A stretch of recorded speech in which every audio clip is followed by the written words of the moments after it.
بہت آسان ہے، تم تو 12 تاریخ کو جشن منا لو گے، بہت آسان ہے، تم تو 12 تاریخ کو جلوس نکال لو گے، بہت آسان ہے، تم تو 12 تاریخ کو خوشیاں منا لو گے، لیکن 12 تاریخ کو فاطمہ رضی اللہ تعالیٰ عنہ کے آنکھ سے نکلنے والے آنسو تمہیں کبھی معاف نہیں کریں گے۔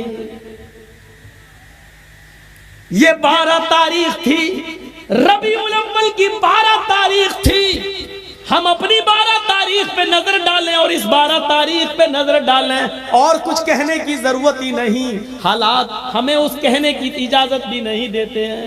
میرے بھائیوں سنو کیا کہتی ہیں فاطمہ، وا کر بابتا منا جا برب بندہ، ہائے میرے ابو، آپ کو آپ کے رب نے بلایا اور آپ چلے گئے، آپ نے اس کی دعوت کو قبول کر لیا، یہ بھی نہیں سوچا کہ آپ کے چاہنے والوں پر کیا بیتے گی، یہ بھی نہیں سوچا کہ آپ کے چاہنے والوں پر کیا گزرے گی، کیا گزرے گی۔ اے اللہ کے نبی، اے میرے ابو، آپ چلے گئے۔ دوسرے جملے پر غور کرو، وا کر بابتا من جنت الفردوس مابا، اے ابو آپ سے تو آپ کے رب نے جنت الفردوس کا وعدہ کیا، آپ کا ٹھکانہ تو جنت الفردوس ہے، آپ تو جنت الفردوس چلے گئے۔ تیسرے جملے پر غور کرو، وا کر بابتا الا جبریل ننا، اے ابو اب قرآن کس کے اوپر نازل ہوگا، اب جبرائیل قرآن کی آیتیں کس کے اوپر لے کر آئیں گے، اب قرآن کس پر نازل ہوگا، آپ نہیں تو قرآن بھی بند ہو جائے گا، اس کی آیتیں نازل ہونا بھی بند ہو جائے گا، اس لیے کہ صاحب قرآن ہی نہیں رہا تو قرآن کس پر نازل ہو۔ نہیں اے ابو میں جبریل کو منع کر دوں گی، اب وہ قرآن لے کر نہ آئے، اے ابو اب میں جبریل کو روک دوں گی، اب وہ قرآن لے کرنا ہے، اس لیے کہ صاحب قرآن نہ رہا اس دنیا میں، صاحب قرآن اب نہ رہا۔ ان جملوں پر غور کرو اور اپنے سینے کو ٹھونک کر بتاؤ ایمانداری کے ساتھ 12 تاریخ کو نکلنے والے ان جملوں پر ہمارا جشن کیا کہہ رہا ہے۔ پھر فاطمہ کہتی ہیں، لوگوں 12 تاریخ کو میرے اوپر میرے ابو کی جدائی کے بعد غموں کے ایسے پہاڑ ٹوٹے، جو مصیبتیں جو غم میرے اوپر آئے، اگر وہ غم کسی پہاڑ کی اوپر ڈال دیے جاتے تو پہاڑ بھی چور چور ہو جاتا، ریزہ ریزہ ہو جاتا، اور جو غم میرے ابو کے بعد مجھے ملے، میرے ابو کی جدائی پر مجھے ملے، اگر وہ غم کسی دن پر ڈال دیے جائیں تو وہ دن بھی رات میں بدل جائے۔ 12 تاریخ ہمیں یہ بتاتی ہے کہ کائنات کو روشن کرنے والا سورج غروب ہوا تھا، اس پر ہمیں وہ ماحول بنانا چاہیے کہ 12 تاریخ کو نبی اکرم کی ہم پیدائش کی خوشی نہ بھولیں، لیکن اتنی خوشی نہ منائیں کہ ہم 12 تاریخ کو غم بھول جائیں، اور اتنا ماتم اور اتنا غم بھی نہ کریں کہ ہم نبی اکرم کی پیدائش بھول جائیں۔ ہمیں تو بیچ کا راستہ اپنانا چاہیے تھا، ہمیں تو معتدل راستہ اپنانا چاہیے تھا، یہاں دونوں طرف سے غلطی ہو رہی ہے۔ میرے پیارے ساتھیوں، قرآن سنتے جاؤ، حدیث سنتے جاؤ اور اپنے ایمان کا جائزہ لیتے جاؤ۔ ہاں اب سنیے میرے بھائیوں، اللہ کے نبی صلی اللہ علیہ وسلم کو دفن کر دیا گیا، سب سے پہلے ابو بکر صدیق نے نماز جنازہ پڑھی، اس کے بعد عمر فاروق نے، عثمان غنی نے، حضرت علی نے، پھر صحابہ نے، لوگ آتے گئے نماز پڑھتے گئے، پھر بعد میں بچوں نے، اور سب سے لاسٹ میں عورتوں نے، عورتوں کے بعد سب سے لاسٹ میں بچوں نے۔ میرے بھائیوں لیکن آپ کی جنازے کی نماز کسی نے پڑھائی نہیں ہے، لوگ اس حجرے میں آتے تھے، پڑھ کے نکل جاتے تھے، پورا دن اسی میں گزر گیا، پوری رات اسی میں گزر گئی۔ کچھ لوگ ایسے تھے جو دور سے آئے، اللہ کے نبی صلی اللہ علیہ وسلم کی بیوی سے کہنے لگے، امی عائشہ ہم رات میں پہنچے ہیں، دور کے رہنے والے ہیں, ہمیں نبی اکرم کا چہرہ دکھا دو. تو انہوں نے سر کھول دیا اور کہا دیکھ لو. کہنے لگے وہ صحابی, آئے امی عائشہ ہمیں اندھیرے میں نبی کا چہرہ صحیح سے دکھائی نہیں دے رہا ہے, تو چراغ جلا دو, کچھ روشنی کر دو. تو حضرت عائشہ کہنے لگی آئے محمد کے ساتھی ہو, میرے گھر کی اتنی انسلٹ کیوں کر رہے ہو, میرے گھر کو اتنا ذلیل کیوں کر رہے ہو, مجھے اتنا رسوا کیوں کر رہے ہو. اس صحابی نے کہا امی عائشہ ہم آپ کو انسلٹ کیسے کر سکتے ہیں, ہم تو اپنے نبی کا چہرہ دیکھنا چاہتے ہیں. تو امی عائشہ نے کہا لوگوں میرے گھر میں اتنا تیل بھی نہیں ہے کہ میں چراغ جلا کر تمہیں محمد رسول اللہ کا چہرہ دکھا سکوں. یہ اس گھر کا حال ہے. افسانے تم نے بہت سنے ہوں گے. آؤ محمد رسول اللہ کی زندگی کے بارے میں ذرا ہم سے بھی سن لو اور اپنے دل سے فیصلہ کرو, اور کل چائے کی ہوٹلوں میں بیٹھ کے بتانا کہ مولوی جرجیس نبی کو مانتا ہے یا نہیں مانتا. کہہ دینا بہت آسان ہے, پھلا نہیں مانتا, پھلا نہیں مانتا, پھلا نہیں مانتا. ارے ہم تو اللہ کے نبی سے ہٹ کر کوئی بات کر ہی نہیں رہے ہیں. تعجب تو یہ ہے کہ تم ہندوستان کی بات کرو تو پکے مسلمان, تم اجمیر کی بدایوں کی کچھوچا کی بات کرو تو پکے مسلمان, ہم مکے کی بات کریں اور مدینے کی بات کریں تو ہم نبی کو مانتے ہی نہیں.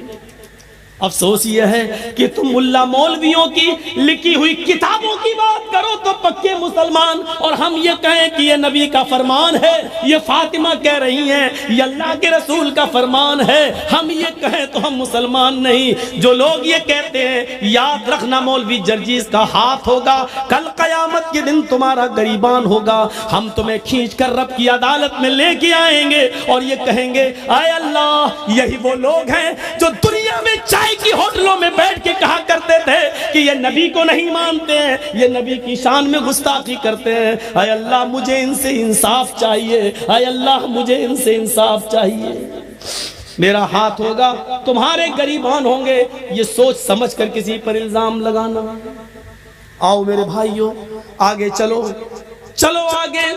حضرت محمد رسول اللہ کی جنازے کی نماز پڑھ لی جاتی ہے, دفن کر دیا جاتا ہے, اور دفنانے کے بعد پہلی اذان کا وقت ہوتا ہے. حضرت بلال کو آواز دی جا رہی ہے آئین البلال, بلال کہاں ہے؟ بلال خاموش کھڑے. لوگوں نے کہا بلال کیا ہوا, اذان دو, وقت ہو گیا ہے. حضرت بلال نے منع کر دیا. لوگوں حضرت بلال نے منع کر دیا. لوگوں محمد رسول اللہ کے رخصت ہو جانے کے بعد اب ہم سے اذان کے لیے مت کہو. اللہ کے رسول جب سامنے کھڑے ہو جاتے تھے تو اشہد ان محمد رسول اللہ کہتے ہوئے میں ان کے چہرے کا دیدار کرتا تھا. اب نبی ہمارے سامنے کھڑے نہیں ہوں گے تو میں کس کا چہرہ دیکھوں گا. حضرت بلال اس حد تک نبی اکرم کی جدائی میں اس حد تک چلے گئے کہ وہ جہاں گلی جس گلی میں جاتے یہی کہتے ہیں اللہ کے رسول مجھ سے کیا غلطی ہو گئی, مجھے چھوڑ کے کیوں چلے گئے, اے میرے نبی میں نے کیا خطا کی, مجھے چھوڑ کے آپ چلے گئے. یہ ان کی زبان سے جملے نکلنے لگے. لوگوں نے ان کو مدینے سے باہر بھیج دیا, یہاں رہیں گے مسجد نبی کے بغل میں روضہ رسول کو, نبی اکرم کی قبر کو دیکھیں گے تو یہ نبی کو بہت یاد کریں گے. چلو ان کو کچھ مہینوں کے لیے باہر بھیج دیں. 6 مہینے تک وہ ملک شام میں رہے, اور 6 مہینے کے بعد انہوں نے نبی اکرم کو خواب میں دیکھا. 6 مہینے کے بعد خواب میں دیکھا تو کہا, اللہ کے نبی خواب میں ان سے کہہ رہے ہیں اے بلال تو میرا مدینہ چھوڑ کے کہاں چلا گیا, اے بلال تو میری قربت چھوڑ کے کہاں چلا گیا, اے بلال تو میری نزدیکی چھوڑ کے کہاں چلا گیا, اے بلال تو مدینے میں واپس آ جا. فجر کی نماز پڑھتے ہی گھوڑا دوڑا دیا اور چلنے لگے. لوگوں نے کہا بلال کہاں جا رہے ہو؟ کہنے لگے مجھے میرے آقا نے بلایا ہے, مجھے میرے نبی نے بلایا ہے, اب شام چھوڑ کر میں مدینے کی طرف جا رہا ہوں۔ 6 مہینے کے بعد مدینے آئے، مدینے میں پہنچ کر فوراً لوگوں سے پوچھا کہ مجھے محمد رسول اللہ کی بیٹی فاطمہ سے ملواؤ۔ فاطمہ رضی اللہ تعالیٰ عنہ کی شکل محمد رسول اللہ سے اپنے ابو سے بہت ملتی جلتی تھی، بہت حد تک ایک تھی۔ لوگوں مجھے فاطمہ کا چہرہ دیکھ لینے دو کہ ان کو دیکھ کر میں محمد رسول اللہ کو یاد کر لوں گا۔ لوگوں نے کہا بلال تم مدینے سے باہر تھے، ٹیلی گرام کا اور موبائل کا زمانہ نہیں تھا۔ اے بلال تمہارے آنے سے چند دن پہلے محمد رسول اللہ کی بیٹی حضرت فاطمہ بھی اس دنیا سے چل بسی، وہ بھی اللہ کو پیاری ہو گئی، وہ بھی اب اس دنیا میں نہیں رہی۔ نظریں آسمان پہ ڈالی، اے اللہ نبی کا غم ابھی بھولا نہیں تھا، کیا ایک اور غم میرے اوپر آ گیا؟ فاطمہ بھی اس دنیا میں نہ رہی۔ زبان سے نکلا انا للہ و انا الیہ راجعون۔ کسی طرح خاموش ہوئے، باتیں ہوئیں، اور تھوڑی دیر کے بعد اذان کا وقت ہو گیا۔ لوگوں نے کہا بلال مہینے گزر گئے تمہاری اذان نہیں سنی، بلال آج اذان دے دو۔ کہنے لگے نبی اکرم کے رخصت ہونے کے بعد اب اذان کے کلمات مجھ سے نہ دلواؤ۔ ادھر نبی کے نواسے حسن آ گئے، ادھر حسین آ گئے۔ دونوں کہنے لگے اے بلال جانتے ہو ہم کون ہیں؟ ان دونوں کو اپنے دونوں ہاتھ سے دبایا، تم دونوں نبی اکرم کے نواسے ہو۔ میرے نانا نے کیا کہا تھا؟ جس نے میرے نواسوں کا دل توڑا اس نے محمد رسول اللہ کا دل توڑا۔ اے بلال تمہیں اذان دینا پڑے گی آج، یہ محمد رسول اللہ کے نواسوں کی خواہش ہے۔ بلال رونے لگے، چیخ پڑے آئے حسن اے حسین تمہاری زبان سے نکلنے والے لفظوں کو اور تمہاری خواہش کو تمہارے نانا نے نہیں توڑا تو میں کیسے توڑ سکتا ہوں؟ میں اذان دوں گا۔ وضو بنایا، اذان دینے کے لیے کھڑے ہو گئے۔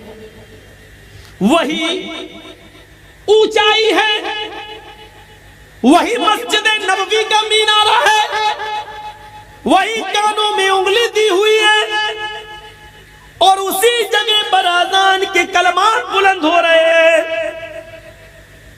حضرت بلال کی اذان سننے کے لیے لوگوں نے پہلے ہی مسجد بھر دی۔ اذان سے پہلے ہی مسجد آباد، کھجور کے پتوں کی بنی ہوئی چٹائیاں بچھی ہوئی، سارے لوگ مسجد میں بیٹھے ہیں۔ 6 مہینے پرانا محمد رسول اللہ صلی اللہ علیہ وسلم کا زمانہ یاد آ رہا ہے۔ حضرت بلال کے کانوں میں انگلیاں ہیں اور حضرت بلال ان جملوں پر پہنچے ہوئے ہیں، اللہ اکبر اللہ اکبر۔ جیسے ہی بلال نے اللہ اکبر کہا، کعبے کی رب کی قسم ان جملوں نے نغمہ قیامت برپا کر دیا۔ جیسے یہ جملے نکلے لوگ اپنے گھروں سے اور تیزی سے نکلنے لگے۔ جیسے یہ جملے نکلے ایسے ہی عورتیں بے قابو ہو جاتی ہیں، وہ بھی اپنے گھروں سے اٹھ کر اوپر چھت پہ چڑھ جاتی ہے کہ آج بلال کی اذان چھت سے سنیں گے تو صاف سنائی دے گی۔ جیسے ہی عورتیں بے قابو ہو کر چھتوں پہ چڑھ رہی تھیں، لوگ دھڑا دھڑ مسجد کی طرف بھاگ رہے تھے۔ اس وقت بلال ان جملوں پر پہنچ چکے تھے، اشہد ان لا الہ الا اللہ۔ بلال کی زبان سے جب یہ جملے نکلے اشہد ان لا الہ الا اللہ، اس وقت تک پرندے درختوں کی اوپر بیٹھ گئے تھے، گویا کہ پرندے بھی حضرت بلال کی اذان سننے کے مشتاق ہوں۔ درختوں کے پتوں کی جنبشیں بند تھیں کہ شاید آج وہ بھی اذان سننا چاہتی ہیں۔ یہ ساری چیزیں بے قابو تھی، عورتیں چھتوں پہ چڑھ کے بلال کی کی اذان سننا چاہ رہی ہیں، درختوں کے پتے جنبش نہیں کر رہے ہیں، چہچانے والے پرندے بھی خاموشی کے ساتھ بلال کی اذان سن رہے ہیں، اور صحابہ کرام کی آنکھوں میں آنسو ہے۔ نبی اکرم کا زمانہ یاد آ رہا ہے، ایک ایک صحابی کی آنکھوں سے گرنے والے آنسوؤں نے مسجد نبوی پر کھجور کے پتوں کی بنی ہوئی چٹائی کو بھگو دیا ہے، پوری کی پوری چٹائی تر ہو جاتی ہے۔ حضرت بلال ان جملوں پر پہنچتے ہیں، اشہد ان محمد الرسول اللہ، ابھی ان کی زبان سے محمد کا جملہ ہی نکل پایا تھا، رسول اللہ کا جملہ نہ نکلنے پایا کہ ان کی نگاہ وہیں پہنچ جاتی ہے جہاں جناب محمد رسول اللہ کھڑے ہو جایا کرتے تھے، اور بلال سے کہتے تھے کہ اذان دو، اور بلال انہیں دیکھ کر پوری اذان دیا کرتے تھے۔ آج اس جگہ پر نبی اکرم کو غائب پایا، آج اس جگہ پر محمد رسول اللہ کو موجود نہ پایا، پریزنٹ نہ پایا۔ جیسے ہی ان کی نظر اس جگہ گئی اور نبی کو موجود نہ پایا تو غشی آئی، چکر آئے، اور بے ہوش ہو کر وہ زمین کی اوپر گر پڑے۔ لوگوں نے پانی کے چھینٹے مارے، بقیہ الفاظ دوسروں نے ادا کر دیے، ان پر چھینٹے مارے گئے، پانی کے چھینٹے مارے گئے، ہوش میں لایا گیا اور کہا بلال نے، لوگوں میں نے تمہیں پہلے ہی کہا تھا، نبی اکرم صلی اللہ علیہ وسلم کے انتقال کے بعد اب مجھ سے اذان کے لیے نہ کہا کرو، میں محمد رسول اللہ کہتے ہوئے کس کے چہرے کو میں دیکھوں گا۔ یہ اندازہ تھا، ہمیں سوچنا چاہیے، لیکن قبر ان کی بھی۔ فاطمہ رضی اللہ تعالی عنہ کے سینٹنسز پر غور کیجئے، بار بار نہیں دہراؤں گا، ان کو بھی رخصت ہونا پڑا، لیکن وہی چیز یاد کریے، ایک طرف انسان ہم اور آپ مر جائیں اور مرنے کے بعد ہمارا حساب کتاب نہ ہو اور مٹی میں ملا دیے جائیں، یہ بہت اچھی چیز ہے کہ اگر ایسا ہو جائے، لیکن ایسا ہوگا نہیں۔ مسئلہ یہ نہیں ہے، مسئلہ یہ ہے کہ مرنے کے بعد بھی تو چین نہیں ہے۔ دنیا میں اگر اچھے عمل کیے ہیں تو ان کا انعام قبر میں ہی ملنا شروع ہو جاتا ہے، اور اگر ہم نے اور آپ نے اچھے عمل نہیں کیے ہیں تو مرنے کے بعد اس کا عذاب بھی شروع ہو جاتا ہے۔ ابھی قیامت میں تو حساب ہونا الگ باقی ہے، وہ ایک الگ چیز ہے۔ یہاں سے ہی شروع ہو جاتا ہے دور۔ حضرت عثمان غنی کے سامنے جہنم کے عذاب کا ذکر کیا جاتا نہیں روتے، لیکن جب قبر کے عذاب کا ذکر کیا جاتا تو اتنا روتے کہ ان کی داڑھی تر ہو جاتی۔ پوچھا ہے عثمان، جہنم کے عذاب کا ذکر ہوتا تو تم نہ روتے، اور قبر کے عذاب کا ذکر ہوتا تو اتنا روتے، کیا بات ہے؟ فرمایا لوگوں، یہ قبر آخرت کی منزلوں میں سے پہلی منزل ہے، فَإِنَّ الْقَبْرَ